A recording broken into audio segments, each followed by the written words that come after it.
Assalamualaikum warahmatullahi wabarakatuh.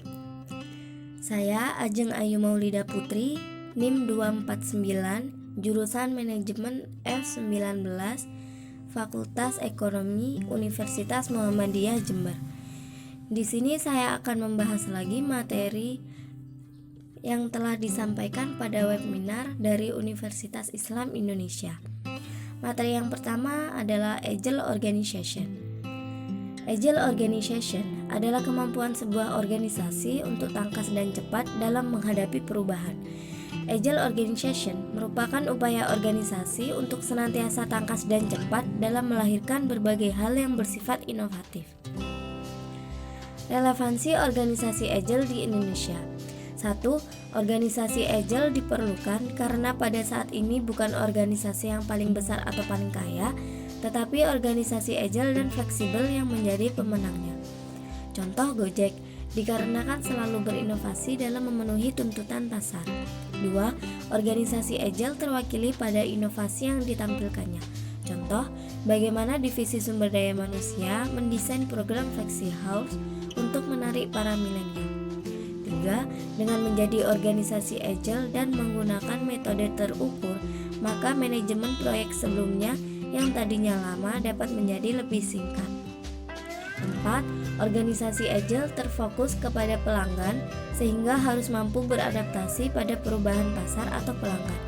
Contohnya, transportasi online yang sekarang ini banyak diminati oleh pelanggan. 5. Organisasi agile diantaranya adalah yang cepat merespon tuntutan pelanggan. Contoh, industri perbankan yang selalu memberikan kemudahan kepada nasabahnya dengan menggunakan aplikasi. Tantangan dalam membangun organisasi agile. 1. Membangun keseimbangan tujuan jangka panjang dan jangka pendek. 2. Tantangan budaya. 3. Merubah mindset. 4. Infrastruktur dan fasilitas pendukung. 5. Dukungan manajemen puncak. Dan terakhir, pemimpin perubahan yang handal. Terdapat strategi dalam membangun organisasi agile. Yang pertama, pemahaman sistem sebagai suatu keseluruhan. 2. Pemimpin perubahan dapat berperan sebagai katalisator. 3. Organisasi yang menerapkan proses pembelajaran secara terus-menerus. 4. Penerapan gaya komunikasi terbuka. 5. Organisasi yang bersih dan mengikuti tata kelola. Terakhir, pengembangan kompetensi karyawan atau individu. Materi yang kedua yaitu digital business. Bisnis digital adalah suatu jenis usaha yang memanfaatkan kecanggihan teknologi ketika menciptakan sebuah produk ataupun memasarkannya.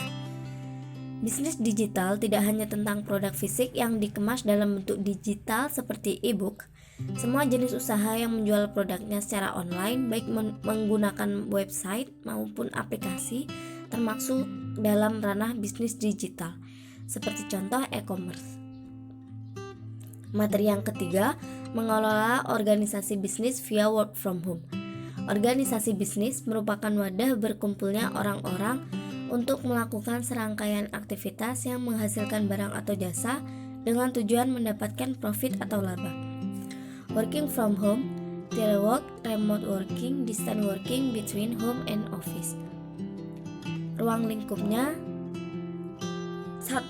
Organisasi bisnis di bidang industri jasa, contoh transportasi, bank, asuransi. 2. Organisasi bisnis di bidang industri manufaktur, contoh otomotif, makanan olahan, dan tekstil. WFH terdapat dampak positif, yaitu 1. Peningkatan work-life balance atau keseimbangan kehidupan kerja dan sosial. 2. Lebih fleksibel memilih waktu dan tempat penghematan waktu transportasi. 3. Waktu lebih berkualitas. 4. Nyaman karena tidak dalam pengawasan langsung. Terdapat dampak negatif juga dalam work from home. 1. Multitasking utamanya pada karyawati. 2. Turunnya motivasi kerja. 3. Biaya tambahan. 4. Gangguan teknis dan sosial. 5. Komunikasi terbatas secara psikologi. 6. Penurunan produktivitas kerja. 7. Tidak semua bidang kerja bisa dipenuhi. 8. Penurunan pendapatan. dan yang terakhir keamanan data. Terima kasih. Wassalamualaikum warahmatullahi wabarakatuh.